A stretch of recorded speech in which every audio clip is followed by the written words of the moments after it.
on this scatological episode of Mythbusters. Oh, man. It's all about idioms, as the team takes on those phrases we all take for granted. Is it really best to hit the ground running? Or to end with a bang? And for the coup de grace, I know I shouldn't be surprised, but it smells terrible. Adam and Jamie will attempt to polish the unpolishable. Incredible. Who are the Mythbusters? Adam Savage. I look good, right? Good. I look damn good. And Jamie Hyneman. Oh, great. We got a Yeti outside. Between them, more than 30 years of special effects experience.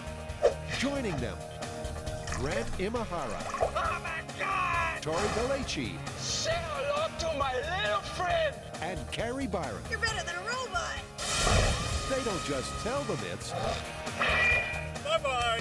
they put them to the test.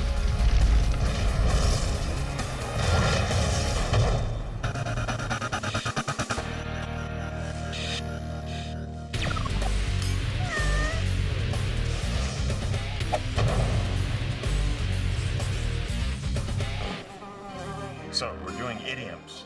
Do you have any? I do, actually. At Industrial Light Magic, whenever we were working on a model that required a lot of detail and yet was still ugly, we referred to the process as polishing.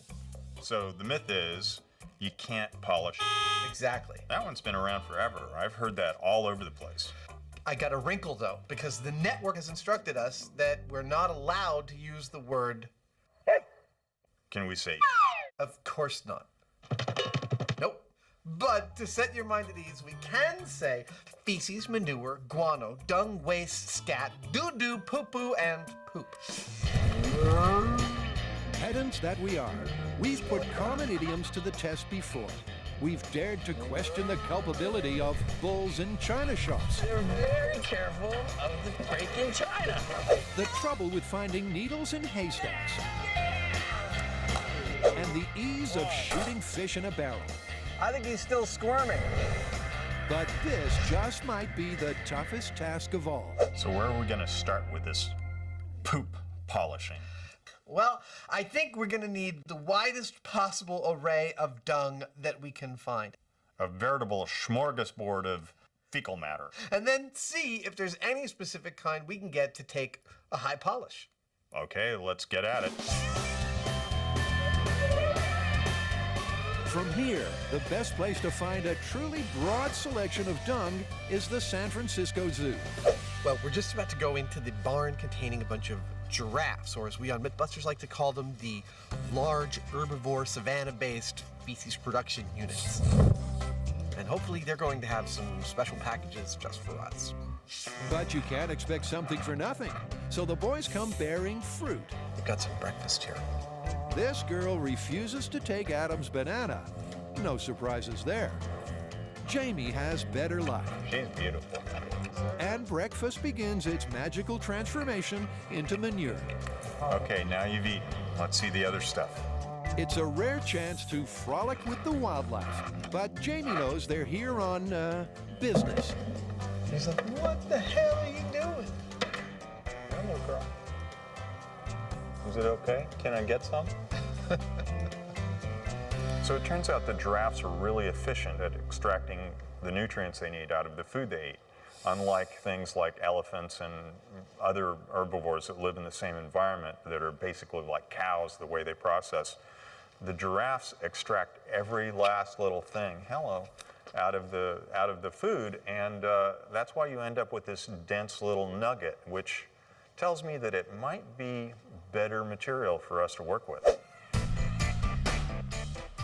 But giraffes aren't the only donors. Grizzly dung. Let's go get some. Armed with scoops and buckets, they need to steal the scats of a bunch more species to give them the best possible chance of busting this myth. If one stool won't take a shine, another might. So there's no bears around here, I take it. Hey, Jamie, over here. Oh man, this stuff is soft. It's kind of like meatloaf. I know I shouldn't be surprised, but it smells terrible. You know the worst part now? I got an itch on my nose. The Grizzlies get set free. as the boys move from stink to stench. Warthogs. Oh, right out of the gate, I see we're in luck. Look at that. Holy, that's a lot of poo. Oh, wait, look. Oh, it's all in a string. It's like it could be a necklace. We just yeah. have to polish it up.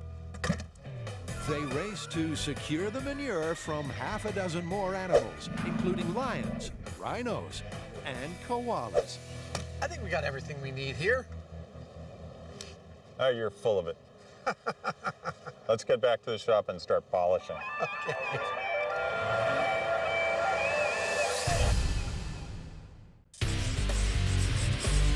Now to test a myth with momentum. All right, so what's next? Well, we've got another myth that will likely result in you getting hurt. Great. Awesome. What is it? Okay, you know the phrase hit the ground running? Yeah, that's the term when somebody is like already up to speed before they start a job. Right. Well, what we want to know is if you literally hit the ground running, do you get going any faster? I like it. Yeah, it sounds dangerous for you. When the phrase surfaced in the 1890s, it was meant literally. So all the more reason to put it to the test. We'll move on to wheels in motion, but kick off with fast feet. So how are we going to test this? I think we need to start out with a harness to keep us suspended in the air so we can get our feet moving before we touch the ground. We should probably also add some forward momentum to see if that has any difference on the experiment. Wait a minute, that sounds like we're all getting hurt, not just Tori. Welcome to my world. And welcome back to Trapeze Arts. This is where our three thrill seekers once tried a 360 on a swing. Oh my gosh, that's enough! The teams commissioned an indoor zip line to help launch the legend. Meantime, they'll need some baseline figures to see if this phrase has legs. Well, I think we should start out with a control run from a standing start, let's say 30 feet, and then time it. All right, then we'll use our harness rig so that way we're up off the ground. We'll start our run, and then when we're dropped, we'll be in mid-stride, and we'll see if our time is any shorter. 30 feet's a short sprint, but that's the best way to test this idiom. It's 30 feet right there. Any difference between a standing and a rolling start is likely to be measured in fractions of a second.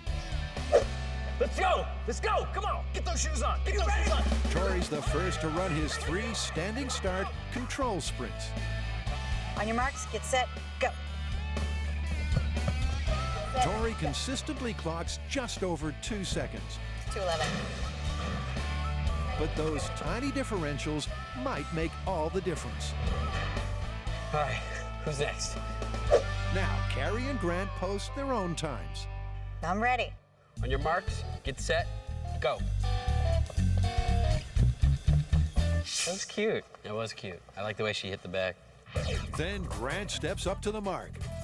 On your marks, get set, go. Grant figures out the average time for each runner. That's the mark they'll have to beat. And now for the fun stuff. Okay, hit the ground running test. Go over the plan. All right, so the trapeze is set up. Eric's gonna lift us up so our feet aren't touching the ground. We're gonna start moving our feet. As soon as we hear go, we drop down and start the run. Tori takes flight as Carrie takes fright.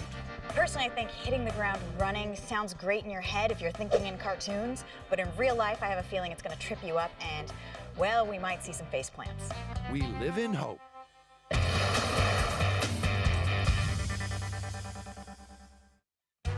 Adam and Jamie have gathered the droppings from 9 different animals to see which, if any, buffs up the best. Those babies would hurt coming out. Back at M5, Jamie marks up some tinfoil trays and finds a novel use for earplugs. They work for your ears. Maybe they work for your nose, too. Okay, here we go. Once the poop is partitioned, Oh, man. every sample gets roasted. The theory is that dry dung is more likely to take a polish. The whole point of baking the scat at 300 degrees for 6 hours is not just to bring out the flavor, but also to get out the moisture, to harden it. While it's regular poop, there's no way we can get a polish on it because it's soft. But if we bake it, we get out the moisture, then Presumably it will harden, and then maybe it'll take a polish. It has the added benefit of killing all the germs, which our insurance company is very pleased about. Pink is all I know. This is like the most twisted lunch tray ever. And their first job is to sort the chaff from the hay. This is horse poop, and there's nothing left. It's mostly like, hay. And in fact, that looks like that's all it was, but Now it's ash. Baked horse manure looks way too flaky to take a polish. And the same goes for elephant, rhino, and grizzly dung. We got 5 out of 9. That's actually pretty good. Let's see what we can do. Where do you want to begin? Adam's a stuttering mess, but this is uncharted territory. They'll need good instincts and a strong stomach to choose the right sample and the right method. Jamie picks giraffe dung. while Adam tries Lion feces. And I'm going at it with a bit of 320 grit wet dry sandpaper.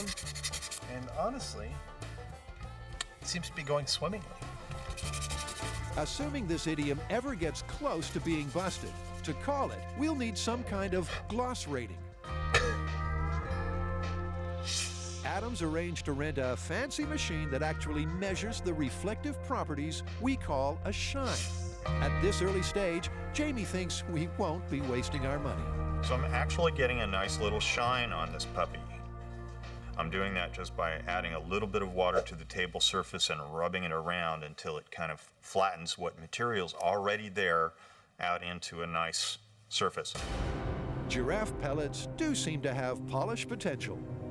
The finishing touch on this is going to be to add a little bit of oil, just like you would put on your furniture that you've got nice and polished, and that'll keep it shiny. Meantime, Adam goes high-tech with a jeweler's wheel.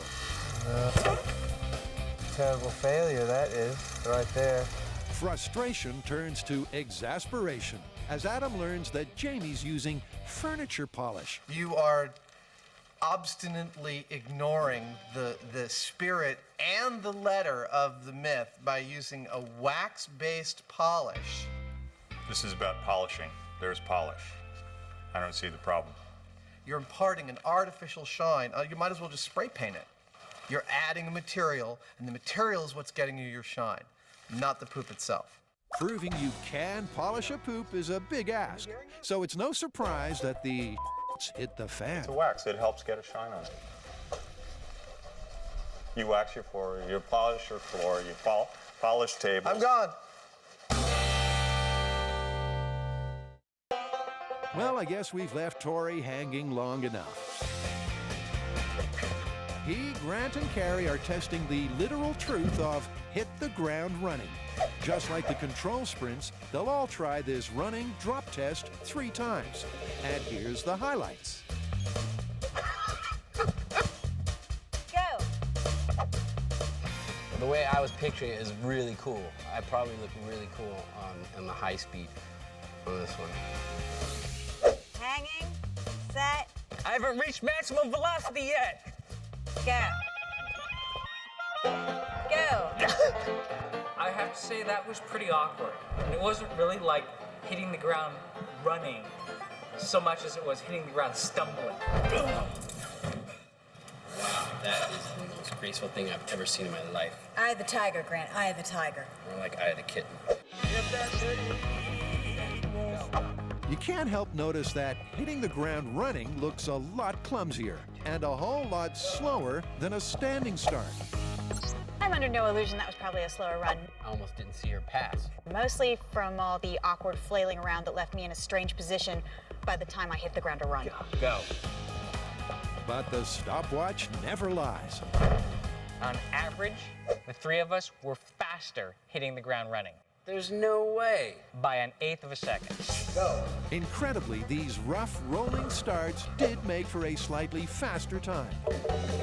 But there's a good chance they can do even better. Now we're going to do a test, hit the ground running, but with forward momentum. I think this is going to be a much better test. Sliding in on a zip line, they'll hit the start line at speed. By any standards, this must be the ultimate way to hit the ground running. But will it be faster? Well, it's hard because it's like if your foot is not in the right place when you get off that trolley, you're gonna go straight on your face. Maybe that's why hit the ground running isn't actually a good thing. In 3, 2, 1, as your legs are moving, you start swinging back and forth. So you're pretty much out of control before you even get to the ground. So once you get to the ground, you have to like stabilize yourself, balance, make sure you don't fall over, and then run. It is a very stupid thing to do. So Carrie follows in his floundering footsteps. Run, run, run, run, run, run, run, run, run, run, run, run, run, yeah! That's not so easy.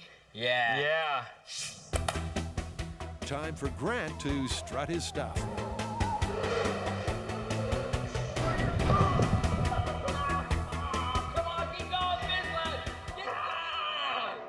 When your legs go in the air, the trolley starts rocking. Suddenly you can't tell where the floor is, and I hit the floor, and things just went all wrong. I just don't think that there's any way that this idiom works whatsoever. I just don't think you're ever going to get a significantly better time by running ahead of time. I think it's crazy, and we should just stop saying it. But Carrie and Tori finally did seem to hit that mark at high speed. Still, it all comes down to those fractions of a second. Running in the air with the forward momentum test is a quarter second slower than planting and running. Really? That's a surprise. So the jury's locked on the literal truth of this popular phrase. Surprisingly, falling was faster and swinging was slower. So what say we replace legs with wheels? Hey, how about a bike? I like bikes. Oh, we know your track record with those.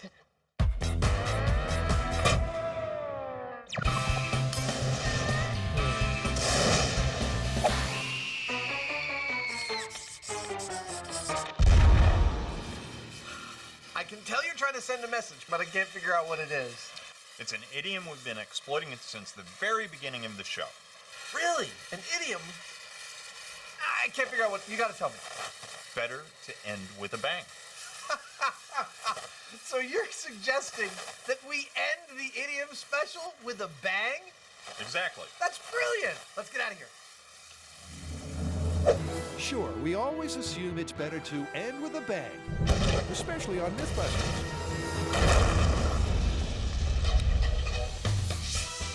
Today, we'll put the predictable big bang up against a spectacular slow burn. But first, well, we'll have to blow something into tiny, tiny pieces. So, ending with a bang. What are we going to blow up? Well, you know, normally we blow up really big, spectacular stuff. I was thinking, what if we blow up something small and piddling, but in a spectacular way, like your little moped there? What, this thing? Yeah, I love it. let's do it. Ensuring no one goes home with 9 fingers or 1 eyebrow, Frank Doyle and J.D. Nelson. So the goal is to make Jamie's moped go away. Det cord. Det cord, alias Primacord, a.k.a. linear explosive. It might look like a clothesline, but the core of this flexible tubing is compressed powdered explosive. Does it have to be pretty? Hey, nothing on this show needs to be pretty. It just needs to be thorough. I don't know what this moped ever did to me, but for some reason I'm really enjoying the idea of watching it go away. Okay, let's replace the word thorough with strangulation. Yes, for today's bang, we have chosen a vintage mobilette or moped, which we have wrapped carefully with aged primer cord, several hundred feet, held together with duct tape and ignited with the blasting cap. I trust it will be fabulous. All right, it's beautiful. But beauty sometimes needs a helping hand. Well, I'm not one to let well enough alone, and the task we have is to go out with the bang. So I'm going to add some gasoline. This is a technique we learned when we were doing the Hollywood explosion, and if you take a look at this footage of me pretending to be my own action hero, you'll see what kind of explosion we can expect from this. 3, 2, 1!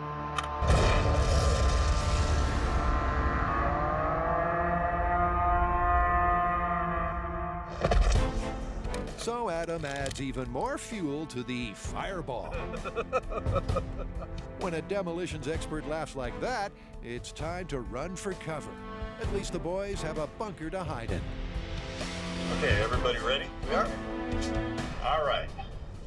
Ends with a bang. Firing in 3, 2, 1. Wait. I just realized this is ending with a bang. And we're still in the middle of the episode. We can't do this at this point. We've got to go take care of a whole bunch of other stuff and then come back here. Really? Yeah. Okay. Let's go.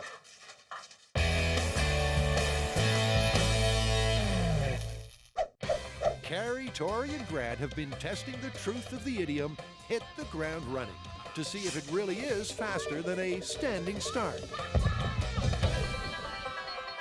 The results were surprising and inconsistent. But where feet failed us, wheels might provide the answer. We'll end with a car, but start with a bicycle. You may remember this bike from Drive Shaft Pole Vault. We have a very interesting relationship, me and this bike.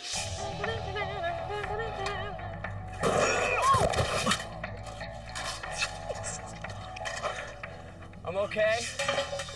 I need to be able to get this bike up to speed without it touching the ground. So I'm gonna build a rig that will hold up the back wheel. The hit the ground part of this phrase means the bike needs to start suspended. What I need to do next is make the release system. So that way, once the bike is up to speed, we can quickly release the back wheels, it'll hit the ground, and we'll see what happens when we hit the ground running. Adding extender foot pegs to the back axle, Tori modifies the mechanism to drop on demand. Go ahead. 3, 2, 1. Yeah! It's gonna work! Out on the test track, Tori sprays the start, while Grant marks the finish line, 100 feet up the tarmac. Then we'll stop the timer once we hit the finish line, and we'll do it 3 times. That way we get an average time from our standing start.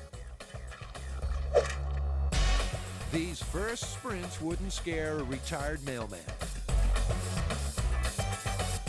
Excellent. But for the sake of consistency, Tori needs to wear a safety suit for each and every test. Just riding a bike. I mean, how dangerous could that be? Yeah, but this is not the dangerous one. But when you're suspended in the air, pedaling as fast as you can, then it gets dangerous. Ready, set, go. As with the running tests, they average the times from 3 standing starts. Go. What's my time? 6:68. Go. And the Tour de Tori passes without incident. 6:34. I got a better time! But we all know that once you learn how to fall off a bike, you never forget. Now we're going to move on to our suspended test. Tori's going to be on the bike, suspended above the ground. He's going to pedal as fast as he can, and then we're going to release him and see if he's any faster. My prediction for the next test, 3 words: crash and burn. All right, I'm ready. But is he? If history is any guide, Grant should have 911 on speed dial. Set, go.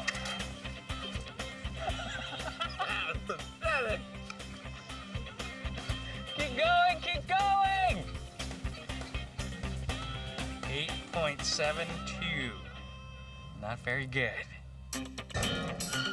As soon as you hit the ground, you lose balance. So then you have to like regain your balance and at the same time start your pedaling. So it's such a hard task that it really makes getting off the line slow.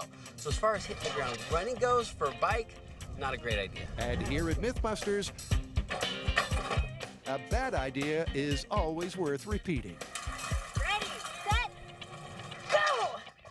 Oh. Try as he might, Tori just can't, well, hit the ground running. Once he hits the ground, there's so much friction, there's so much weight there that it just immediately stops, and he is basically at a standstill. All right! Dude, hitting the ground running sucks.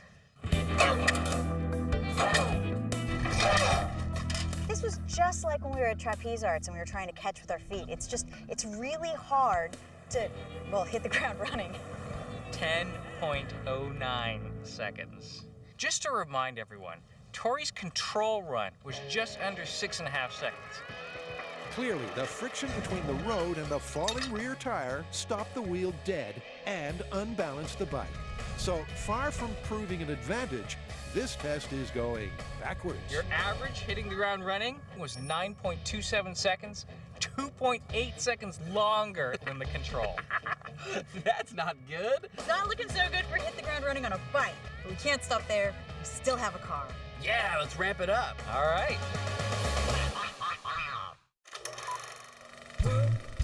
Adam and Jamie are testing the truth of that delightful idiom, you can't polish a you-know-what. Adding to the unpleasantness, Jamie's use of furniture polish provoked a scat spat. I mean, it's ridiculous. I just don't believe it. I don't believe it. You can be as literal as you want, but you polish your floor using wax like this. You polish tables.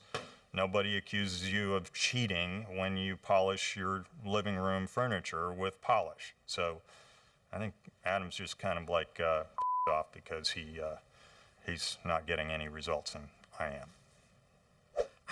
I'm interested as to whether or not these things are actually polishable, not as to whether or not I can add something to them to achieve a shine.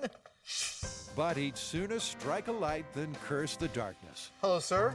Adams enlisted Jason Arnold to explain the Japanese art of dorodango, shaping shiny balls from common dirt, using only your hands, tap water, and patience. This was made out of just some soil found in my dad's backyard. Then I wanted something nicer, so I went and got just a nice dirt mix that didn't have a bunch of junk in it.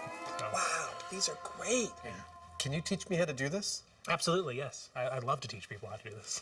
Let's do it. All right. The boys dish the dirt side by side.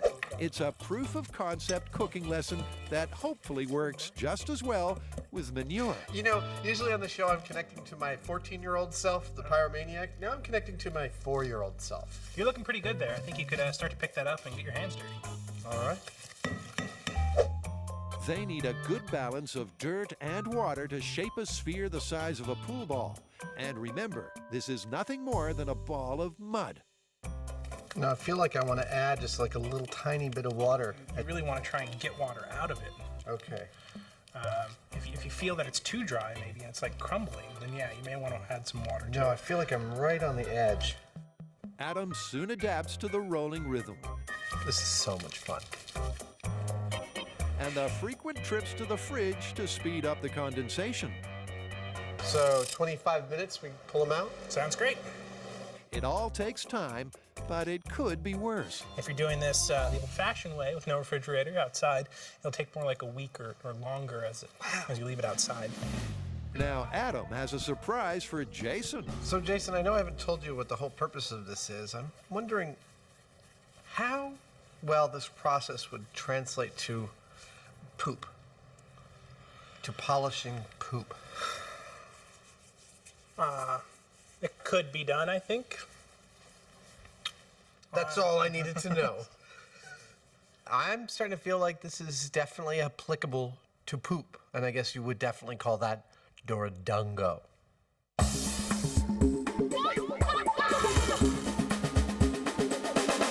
Well, I suppose we should talk about where this came from. Well, in this case, we have better than a citation. We've got actor, director, and comedian Jerry Lewis, who claims he coined the phrase.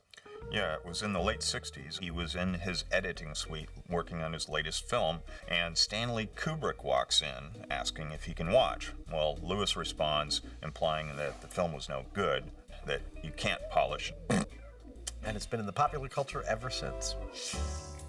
Check it out! Time to mend some fences with a method we hope they both agree on. Look at that. That is dirt, water, and this little elbow grease.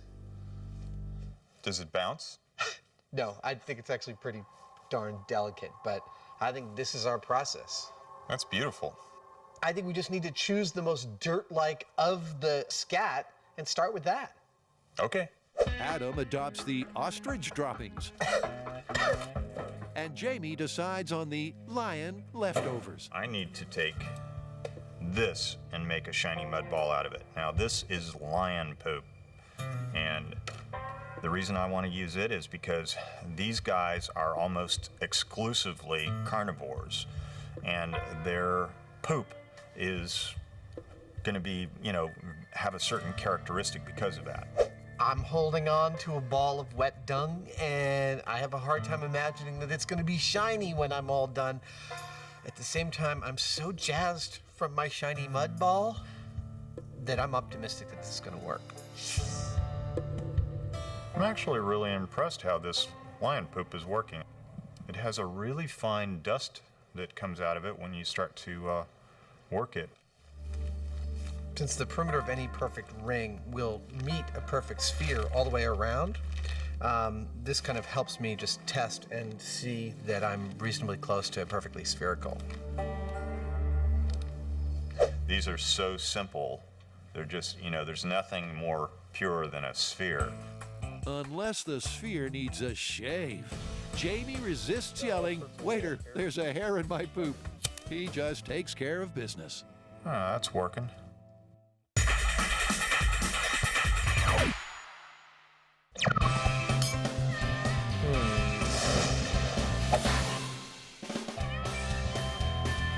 Carrie, Grant, and Tori have risked life and limb to see if it really is faster to hit the ground running. Flailing feet prove nothing. And the hover bike was a total bust.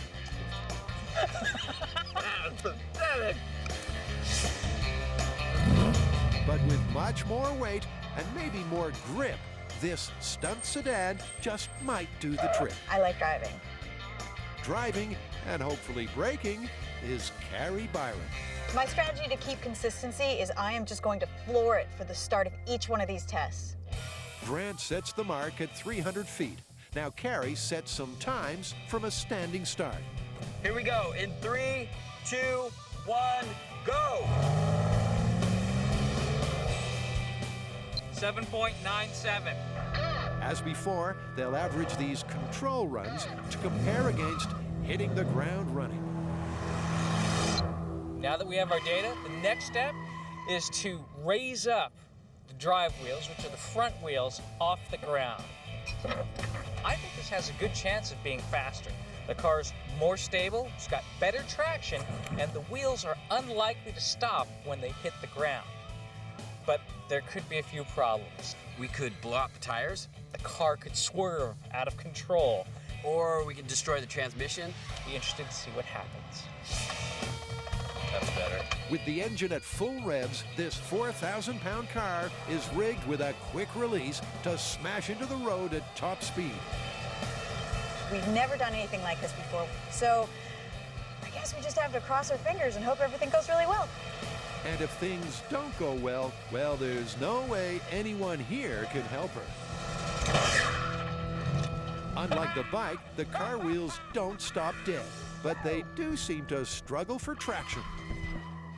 The front end is up off the ground. The wheels are spinning as fast as they can go. I pull the release, and it bounces off the pavement, skids out, and takes off. Tires didn't pop, so I think we're good. We'll be able to do another test. That's a green light for a second run. This is the craziest thing ever. You're standing down here at the end of the line, and you see, once the car hits the ground, a huge cloud of smoke. And I'm not quite sure, actually, if the car is moving towards me until it breaks through the smoke and I can see it accelerating. Incredibly, nothing's broken. So Carrie hooks up for her third and final drop drag.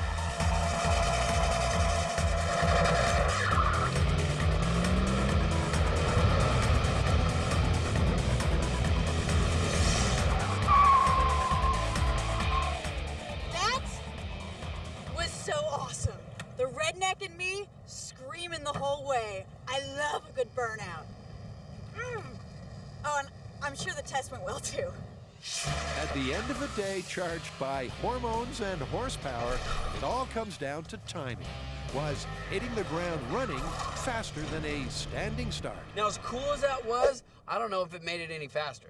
You know, I was concentrating so hard on just going straight. It just all went slow motion for me. All right, well, the results are in, and it was very close. Now, the average for the control test for the whole 300 feet 7.88 seconds. What was hitting the ground running? The average of hitting the ground running, 8.04 seconds. Yes, we busted this one! And we busted the car, so we gotta push it home. We've tried it running, cycling, and now motoring. This is one idiom that works better in theory than in practice. Push harder! Wait, who's steering?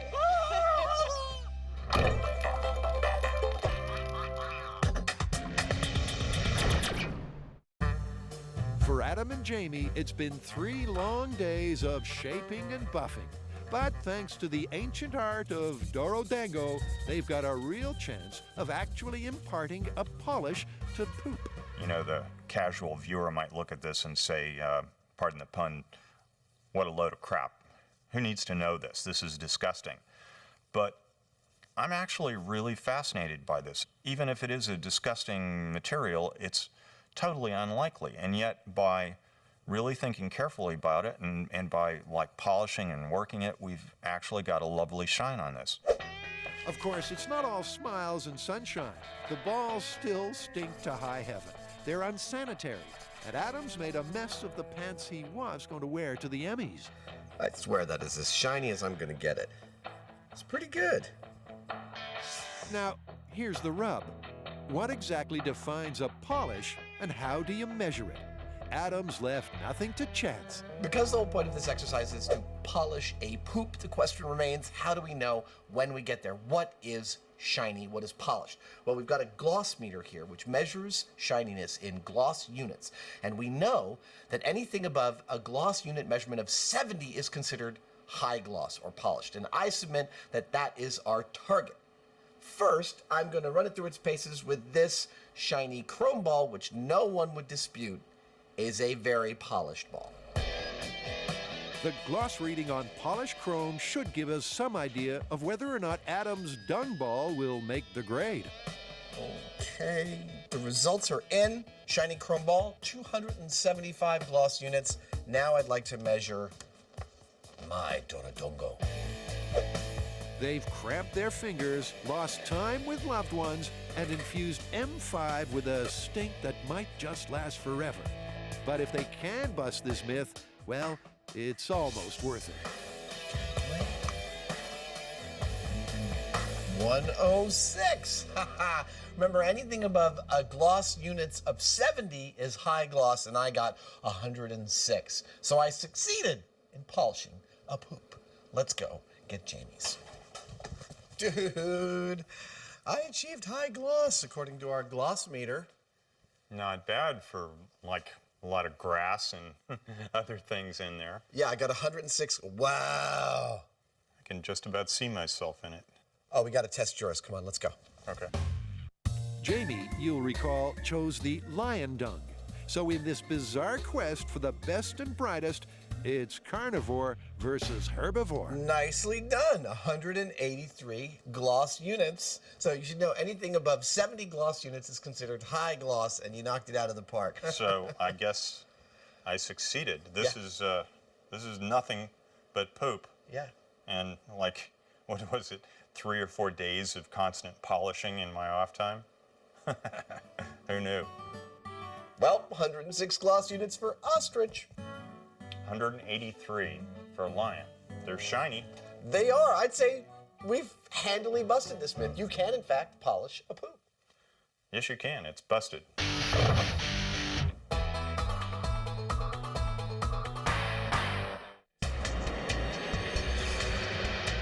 hope you accept my apologies for the early Explodus Interruptus. Firing in 3, 2, Wait, hold on. It's now the end of the show, and now we can proceed with ending with a bang. In case you didn't remember, we've got a moped up there wrapped with a couple of 100 feet of det cord It's like a spider caught it, really. and about a gallon of gasoline. We're just about to light that puppy up, and it should be pretty spectacular. Ends with a bang. Are you ready? I'm ready. You sure? Just do it. Firing in 3, 2, 1.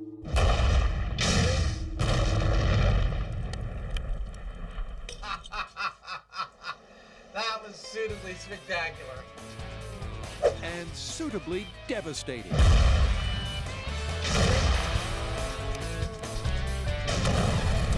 They've turned a moped into a no-ped. But this idiom is only halfway tested. Think I can still ride it? Well, that was a heck of a bang. That was one really good bang. Let's check the high speed. All right. We got our bang, and it was a peach. But now Jamie's got this idea of destroying an SUV with thermite, which is awesome because it probably doesn't mean a bang. And now we get two things to compare against each other to see if it really is best to end with a bang. What's the earliest reference we have for ending with a bang? The researchers had some trouble with this one, but they cleverly pulled up a 1925 poem by T.S. Eliot titled The Hollow Men, which ends with the stanza, "This is the way the world ends, not with a bang, but with a whimper." So does that imply that it's better to end with a bang? I think that's what he's saying, and I think that idea hit the popular culture and came all the way around to us.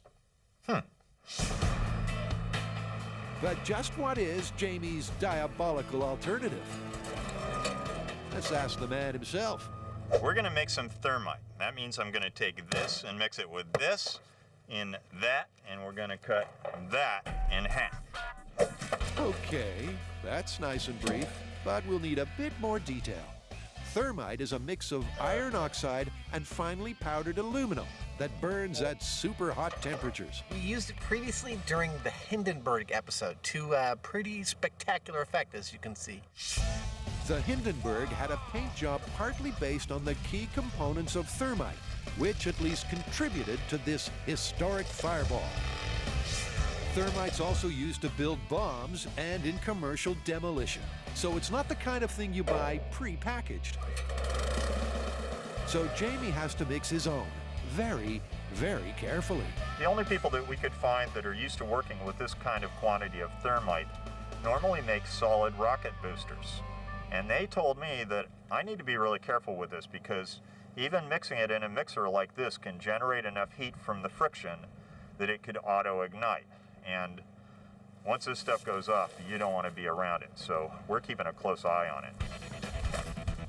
Cue the sacrificial SUV. It's Adam's job to prep the patient. I have to remove the tires because they don't want the tires to burn out here. So of all the things we're going to destroy, we're going to leave the burning molten rubber out of the equation and just set the car down on its frame.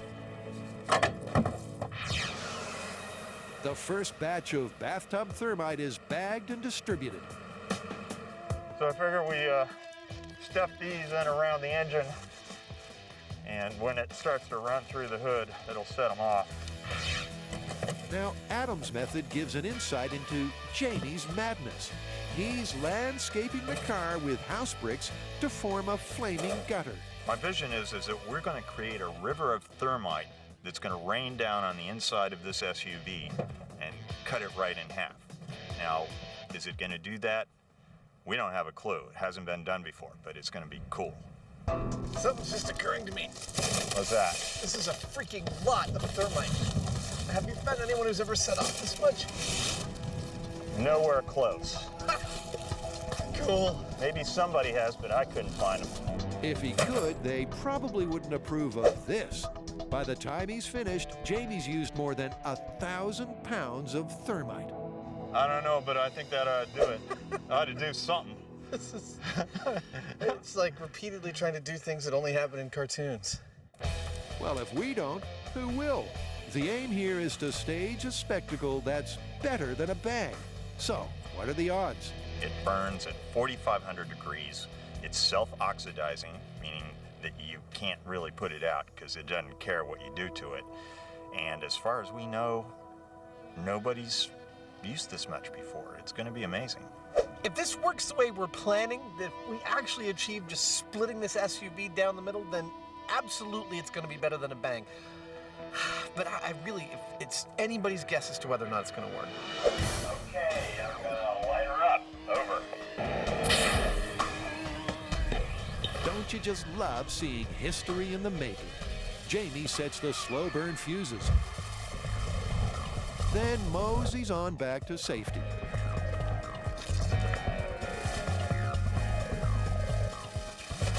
Personally, I'd take this over a bang any day because this is something special. Once this stuff goes off, it's gonna be nuts. I think something's starting to happen towards the rear of the car. Oh, cascading. Yeah.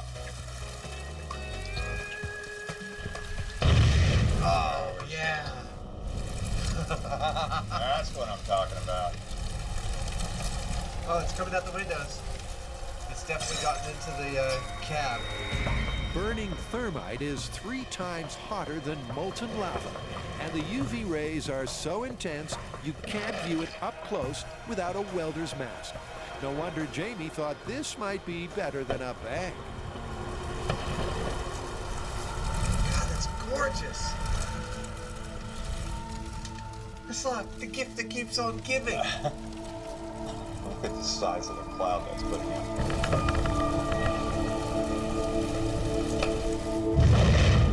Wow. Oh, there it is. The river's running down. Yeah, you can see it dripping off the front of the car. Exactly. Oh, that's great. As the fire peaks, then sputters, it looks like the thermite strip hasn't quite cleaved the roof. Looks like it's petering out. JD decides it's safe enough to venture forth. While it didn't really cleanly cut it right down the middle like I was hoping, there's not going to be a whole lot left of that car. You can actually see where the 2 separate halves of the roof have dropped down. Oh, yeah. It cleanly sliced the whole roof where the main line was, but for some reason it didn't get all the way to the windshield and it didn't cut through the hood. No. But rending the roof wasn't the main aim. They just want to know one thing. Was this better than a bang? I'm sort of biased towards saying yes because, I mean, the amount of energy that was released here was just enormous. This was something that you just never see 1,000 pounds of thermite going off. This was fantastic. I loved it. Well, for ends with a bang, we've got 2 beautiful points of comparison. On one hand, we've got the non-bang, and the other hand, the bang. I like the non-bang. Yeah, and I like the bang, which means we're deadlocked. We can't call this one. Well, let's do something a little different and put it to the viewers. Let them decide. That's brilliant. Log on to discovery.com/mythbusters and tell us which one you liked best. So you can help decide if this one's confirmed or busted. Meantime, Adam has some closing thoughts. Well, we got our bang and we got our non-bang. But just in case you feel like ending this very episode with the bang, here's a few of my favorites, starting off with a good old water heater explosion.